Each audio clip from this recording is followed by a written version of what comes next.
and welcome to another episode of Security Insights, where the best practices of cybersecurity meet the real-world workplace. With me, as always, is Robert Waters. Robert, I think we have a special treat for this episode, right?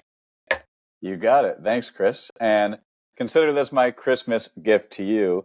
You just get to sit back and relax today because we're going to do something a little different this episode. Recently, I had the opportunity to sit down with Robert Hanson, who is the Chief Technology Officer, or CTO, of Grand Bank, for a deep dive discussion on all things exposure management. And I realized after the fact that my conversation with Robert would be a perfect follow-up to our last episode where we discussed the fundamentals of exposure management.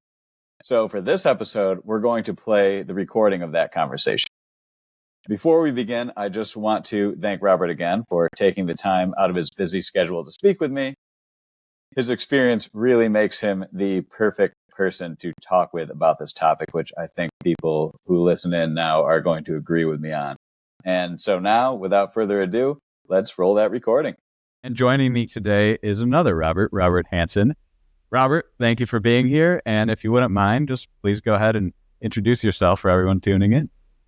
Super. Thanks, Robert. Appreciate it. Robert Hanson, the Chief Technology Officer at Grand Bank in Hattiesburg, Mississippi.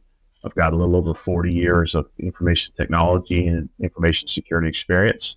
11 of that is with the United States Navy, 26 years in banking, and a few miscellaneous stops along the way. Wonderful. And thank you. And your experience really, truly makes you the perfect person for our conversation today, which is on exposure management. So for those new to the topic, I wanted to provide a quick primer on exposure management so everyone has a base level of understanding before Robert and I embark on our conversation. So think of exposure management as an evolution of vulnerability management.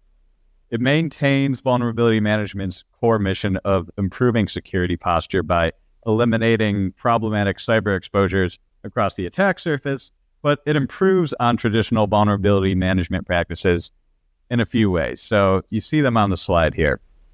Where vulnerability management focuses only on the traditional perimeter of servers and endpoints, exposure management strives to achieve visibility of all the cyber assets an attacker could use to infiltrate an organization.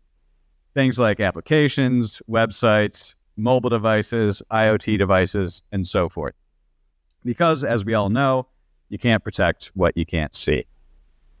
Additionally, where vulnerability management prioritizes remediation efforts using the Common Vulnerability Scoring System, or CVSS, which measures how easily a vulnerability could be exploited, but not whether it actually has been exploited, exposure management accounts for real-world risk in the prioritization process. And last but not least, exposure management introduces a validation step not found in vulnerability management that effectively acts as a check on prioritization decisions. Validation involves assessing how potential attackers can exploit an identified exposure, estimating the highest potential impact of potential attack paths, and identifying how monitoring and control systems might react in the event of attack. By addressing vulnerability management's shortcomings, exposure management helps organizations better prevent breaches by providing a complete picture of the attack surface they must protect and directing remediation efforts toward the truly critical cyber exposures across that attack surface.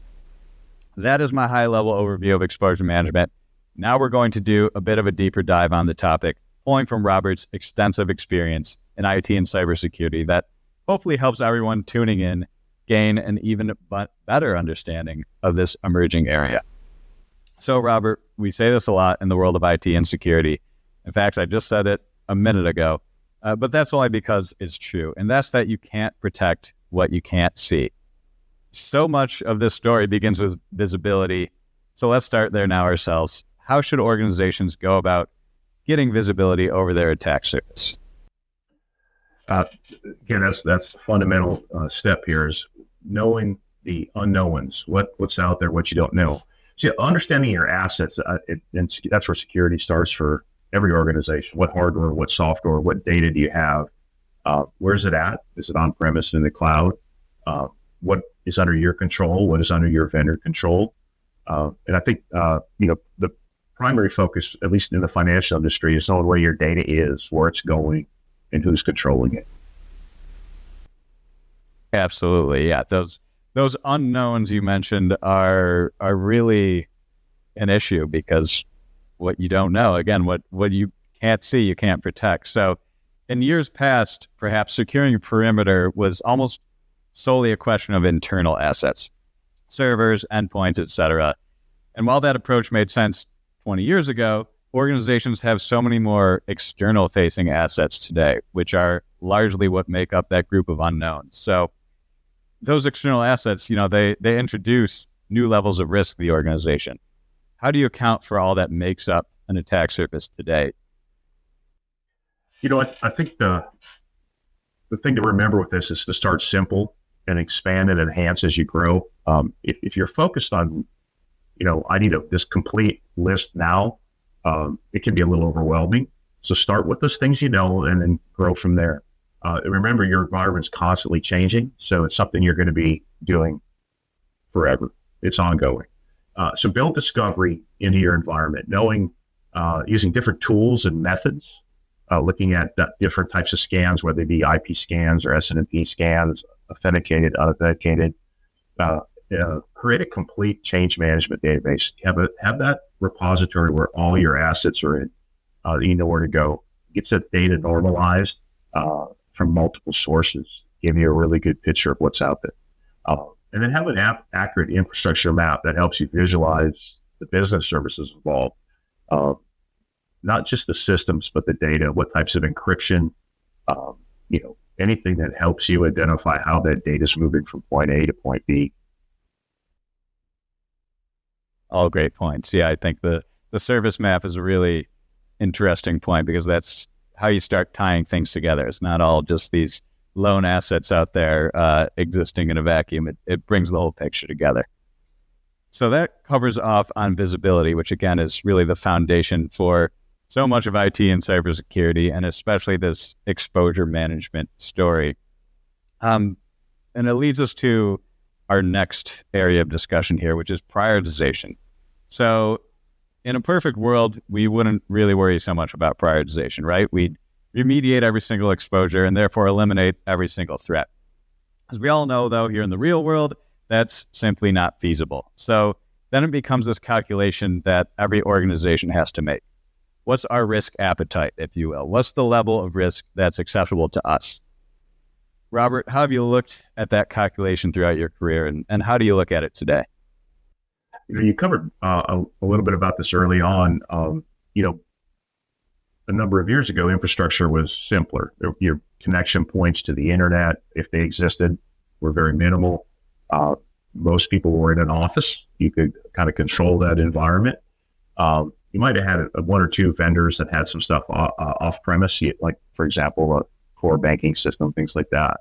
And obviously, we've seen it expand exponentially.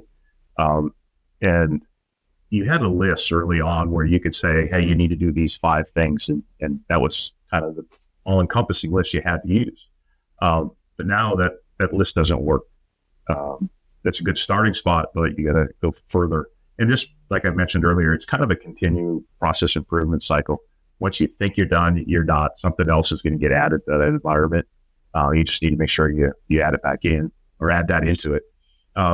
And I think you mentioned risk appetite. I think risk appetite is obviously a very integral part of security. It needs to be determined by the organization.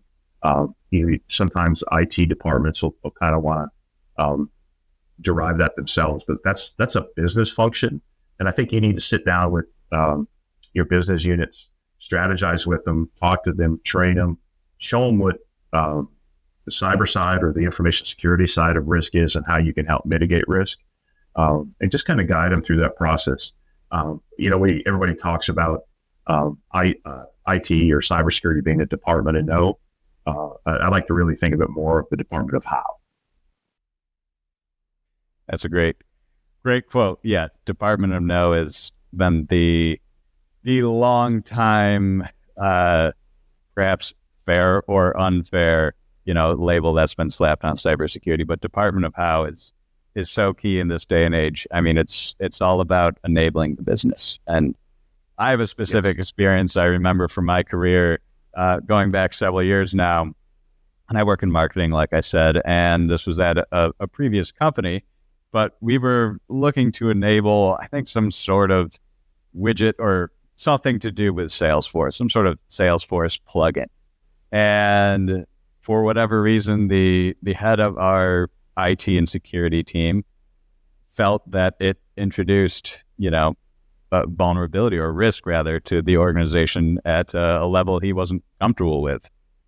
But it was pretty critical to the business side that they had this plugin activated. And I literally sat at a table with, the head of our sales ops team on one side and the head of IT and security at the other, with her pleading her case to enable this plugin. And he was pretty much just stone-faced, just, very few words, but most of them were just no.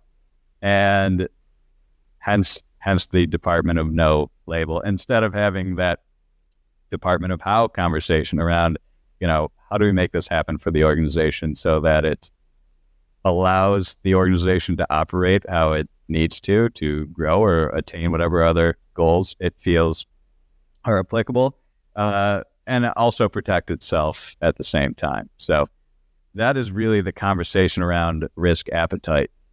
You talked a little bit about this, but if I could pry a little more, how might you advise others in your position make the calculation on risk appetite, and what are the main things to take into account? I think obviously, like I mentioned, it's business risk. So involve the business managers, let them kind of figure out what they can and can't work with. And then you find the controls to do that. But I think underlying, you need to kind of understand a little bit about the scoring that you're using, the measurements, whether it's CVSS, works as good as a base, but it doesn't represent the risk. It just represents the security aspect of it. And you need to understand what the impact is to the system. And I think knowing that will help you a lot. And then also knowing and understanding likelihood and impact along with that is, what's the likelihood of this event happening? And what's the impact? There's, in the banking world, as in any other business unit or business, there's, monetary loss, there's customer dissatisfaction, there's reputation. You need to understand those impacts to what's going to happen with this particular event in order to make a really good assessment of what you need to do from a risk management perspective. Absolutely. You touched on a lot of great points there, and I'm going to try to hit on a few of them one by one. Scoring, CVSS, the impact that kind of gets into the validation conversation. So we're going to cover off on all that. And you started off talking about the scoring and incorporating the risk. And that is really, I think, touching on the idea of risk-based vulnerability management, or RBVM, which again is, CVSS. And I mentioned this at the top on the primer slide. CVSS is a great place to start, and it's a great base, and it's definitely relevant to this prioritization discussion, but it measures that severity, but not risk. So it's, again, how easily a vulnerability could be exploited, but not whether it actually has. It doesn't reflect that real world risk. So risk-based vulnerability management was sort of the first step in that conversation around, okay, how do we bring that risk into the conversation and use it to guide our prioritization decisions? But then you touched on some other parts, which is where we're starting to see exposure management go, which is from vulnerability management to RBVM, now to exposure management, which is bringing in that business context. And that's, okay, sure, this vulnerability, according to, RBVM or whatever scoring you may be using, has a high level of risk. It's been exploited. It may be associated with remote control execution or privilege escalation or ransomware or any of these threats. And that's definitely something to be cognizant of, but what's the business context? So, if we're seeing this vulnerability on some, device that's not even connecting to the internet, it's inaccessible, the level of risk perhaps for the business is much lower than if it's on your server that's hosting your e-commerce website. Yes. So yes. that's where we're really seeing this progression from, again, that traditional vulnerability management into exposure management, where we're starting to account for this business context. And it's definitely in early stages. It's in, the early days, if you will, of that conversation and exposure management overall. So what we've seen with risk-based vulnerability management is assigning criticality to assets, where you're able to go in and say, okay, this asset is a 5. Any vulnerability on this asset is a major issue. We need to remediate it right away. Or it could be a 1, whatever that scale is. A 1 is low. We're not too worried about it. So that's where we're at with like the RBVM stage, which is now transitioning to this exposure management stage, where you're looking more at the actual business impact. So that's just kind of a back of the napkin assessment. Yeah, this server's a 5, this one's a 1. Trying to get to that point to where you're seeing, all right, if this exposure were to be exploited on this asset, what is the actual, dollar value impact to the organization, that sort of thing. So that's where we're going, really. And, just another piece of that conversation is the scoring systems that you mentioned. So as long as we're talking about risk appetite, it's worth asking, how should organizations go about gauging risk in the first place? And what does a good process using the right scoring systems look like to you? Good question. I think you've kind of highlighted a few things there. I think obviously understanding the risk the vulnerability poses to your organization helps you determine the priority and the controls to mitigate that risk. You can look at something that has a relatively high CVSS, but limited exposure, like you mentioned, or you might have a low exposure that is susceptible to a ransomware attack. So you've got to really look at the big picture. Don't get focused on, I got to take care of all my high CVSS scores, because you want to watch those low ones as well. And I think, as you mentioned with risk-based vulnerability management, it helps you focus on those. That's when you're looking at what's the greatest risk to the organization. And I think that's most important. And again, I think that partnership with the business is very important, because there's certain things, certain systems, certain data that they need that just because of what it does, it's going to be, as you mentioned, risk rated a little bit higher. So you got to sit down with them, develop that big picture. And I think that carries forward too. As you're doing that process, you're going to find that's a good intro to your business continuity plan as well.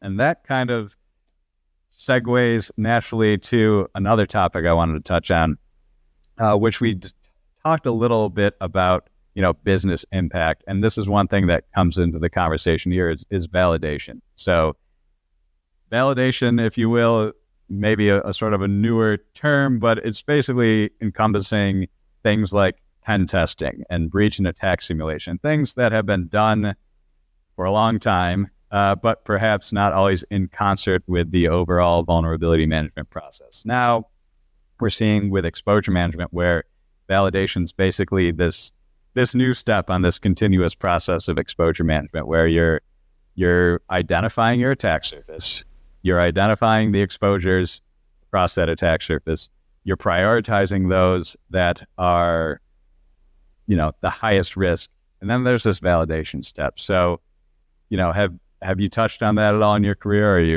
Are you actively engaged with the validation step? Oh, definitely. I think, no matter what you're looking at, validation is, whether it just be information technology related things, or it's security processes, asset discovery, exposure management, validation has to be at the top of the list of all of that. It's such an integral part of determining that something truly exists, that it truly is the problem you believe it is, and that if it is, moving forward and remediating it. Years ago, as I was going through electronics school in the Navy, they taught this 6-step troubleshooting process, and it was, how do you really first one is recognize the symptom, know that it's there, and it's really what you think it is. And that's that validation, right? Knowing what's going on and understanding it completely. And then from there, following through the rest of that process to, in this case, it was repairing electronics equipment, whether it be a radio or radar or whatever it is. But in our case now, it's remediating that exposure or that vulnerability that's there. So, along the way, throughout that entire process of exposure management, you have to be validating at each step as you move through it. And I think that can also move into, insight into incident response plans and how to develop them as you're looking at these and remediating them. It gives you an idea of what's going on, and you can kind of build some scenarios into some on-order testing if you need to.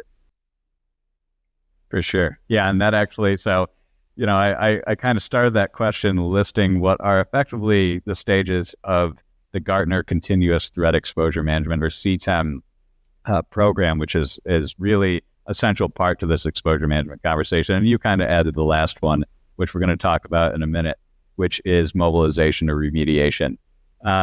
And the validation, which we were just talking about, it's so critical too, because we came out of the conversation talking about prioritization into validation.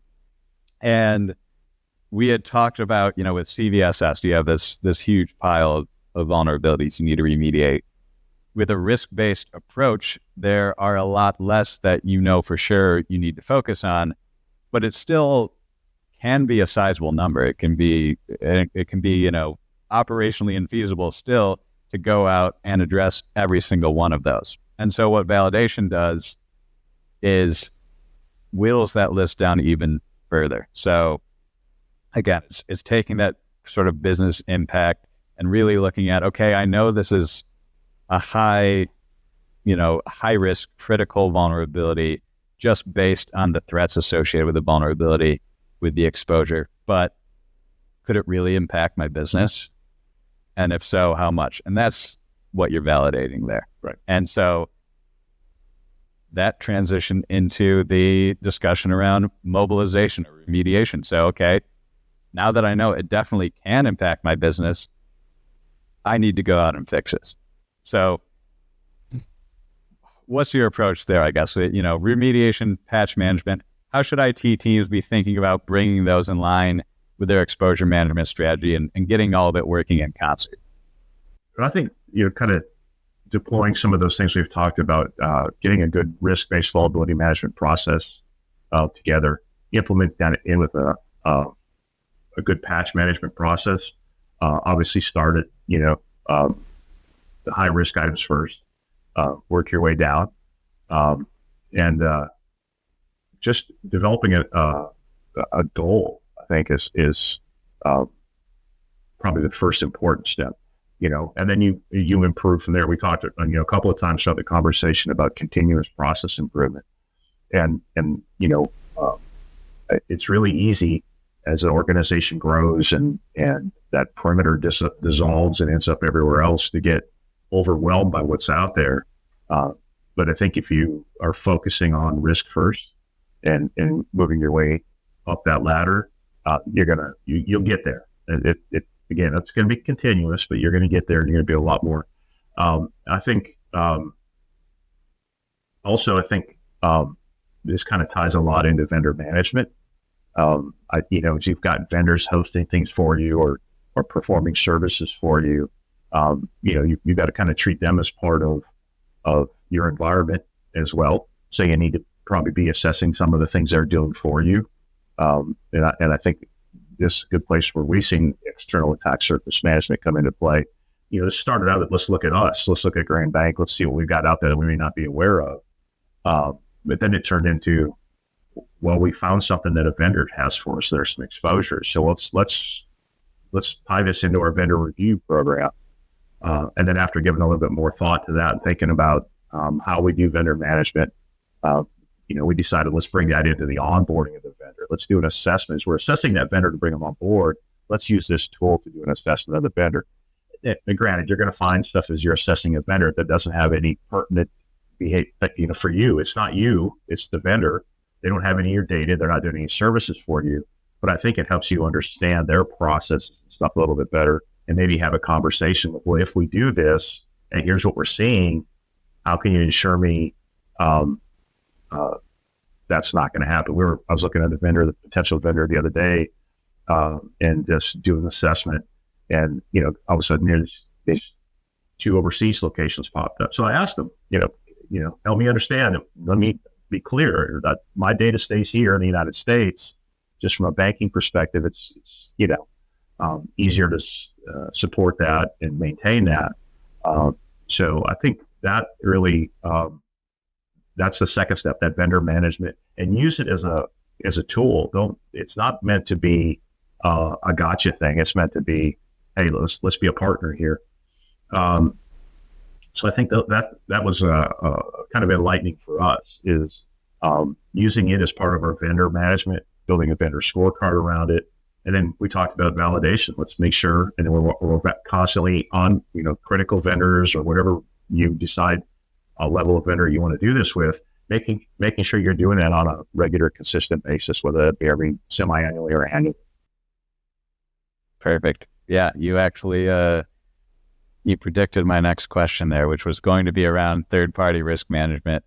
And, all great points. We talked up front about the importance of visibility, and we talked a little bit there about external-facing assets, but this growing attack surface that we're seeing, and it's growing everywhere, every day. It's not just your own first party, if you will, attack surface anymore that you need to worry about. Things are so tightly integrated with our partners and vendors and subsidiaries, and you can even proactively look at an acquisition target before you bring them in the fold, using something like external attack surface management. So we had talked about EASM a little bit in the context of, let me just find some of these unknowns out there. Right. I might have this website that marketing spun up 10 years ago that's still out there and nobody knows about, or something of that nature. But you can also use an external attack surface management tool to look at, again, these third parties and do your risk management around there. So great point. And, one other thing that popped in my head, not to keep going back to this, but you talked a little bit about, before we got on the third party risk, about your remediation, approach and doing that risk-based approach.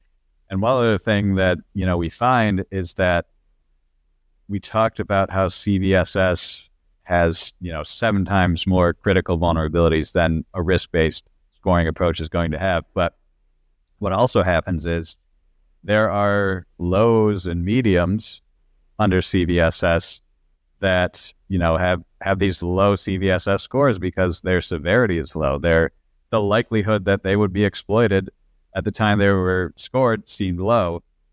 Fast forward a year, 2 years, 10 plus years in some instances, they do end up being exploited, and then they can be a critical. So sometimes we see this disparity where this CVSS 5 or 7 is a 10 on an actual risk-based scoring, method. And so that's another huge thing, because all it takes is one slip up for somebody to get in your organization. So you might have this false sense of security where, okay, if I'm doing traditional vulnerability management, I'm going out, I have my known knowns of my attack surface, and I'm scanning every once in a while and I'm finding these vulnerabilities. I'm closing all the criticals. So I'm good. I'm secure. I have this great security posture. But because of this, misjudging the severity, judging things based on severity when you're not looking at risk, there may be things out there that still leave you at risk. And so that is, I think, another key component of a risk-based approach and exposure management as a whole. Yes. With that, I want to be cognizant of your time and the time of everyone tuning in. So I think we're just about at time. But before we wrap up, if we want to close with the big picture, what are some of the first steps that someone can take to get their organization moving in a more proactive direction in terms of exposure management? Where should they start? That's a good question. So I think, we've highlighted that, to me, the primary thing, and It's all about the asset, right? Everything we do, whether it be support or cybersecurity or patch management, any of that, it's all about the asset. So I think knowing where your assets, hardware, software, and data, I encompass all that in there, where they are, uh, the internal, the external, who has management control over them. You may have, a vendor that's got something spun up in AWS for you that you just, your stuff's there, but you don't have any access to do anything about it. So you need to know where it's at, and you need to be doing some type of risk analysis on that.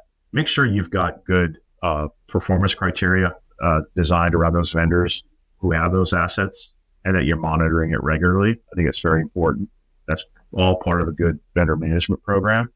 I think where a lot of people probably fall down a little bit is risk rate your assets. Sit down with the business unit and okay, how critical is this to your business? How critical is the data? Understand that. Like I mentioned earlier, that all goes into a lot of other functions you're going to be doing as part of IT and IS as you get into disaster recovery and business continuity. So I think doing that risk rating, and you can start simple, likelihood and impact, just get those two things in front of you. And then you can go down the full path of, looking at calculated loss and recovery point objectives, recovery time objectives as you go. But don't, like I said, I'm probably repeating myself a few times, but people get bogged down in all you have to do, and then they don't start.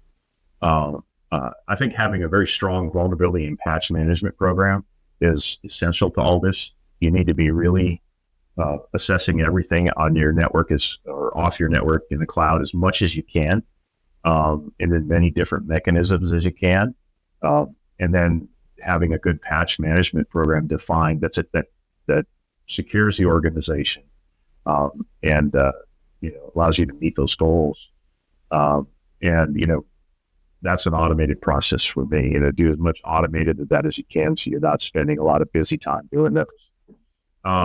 I think probably the next thing is, I've talked about on and off, is strong business service mapping. And I watch people, the first thing they do is they pull out Visio and they get started with this map, and then they're like, okay, well, I got to have this icon, and just draw a bubble, and draw circles and connect things together and start capturing the data. You can make it look pretty later.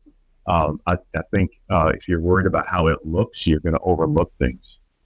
Let's just get something simple together, shows the flow, inbound, outbound, is it secure, with protocols, keep that stuff confidential, obviously, but know what's communicating where. It's just is going to help you really understand. It'll actually show you some risks you probably didn't think of. And I think having a remediation process, prioritize them based on the risk, based on the business need, and use that for training purposes. I talked earlier about incident response. So you can build all this and get all good picture, diagrams, everything together, and then use it as part of a training program to train for incident response. Well, what happens if this vendor has an exposure? What happens if we can't get to this data?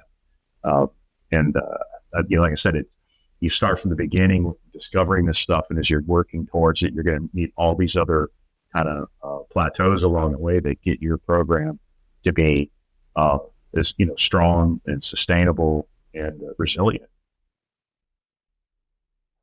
100%. Yeah. All great advice, great insight from start to finish today. One thing I wrote down while you were talking was the BU, the business unit conversations, if you will.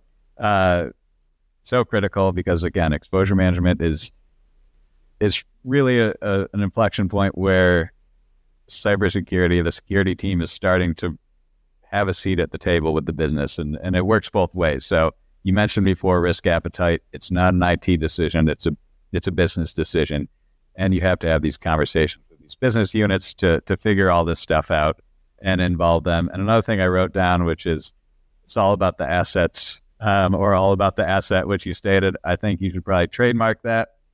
We'll maybe pay you royalties if we can use it on a T-shirt at our next trade show. So, I like that.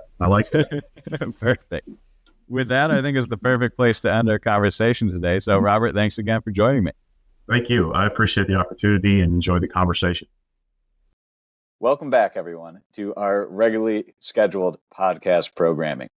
Once again, thank you to Robert Hanson for taking the time to have that conversation and allowing us to share it with our listeners.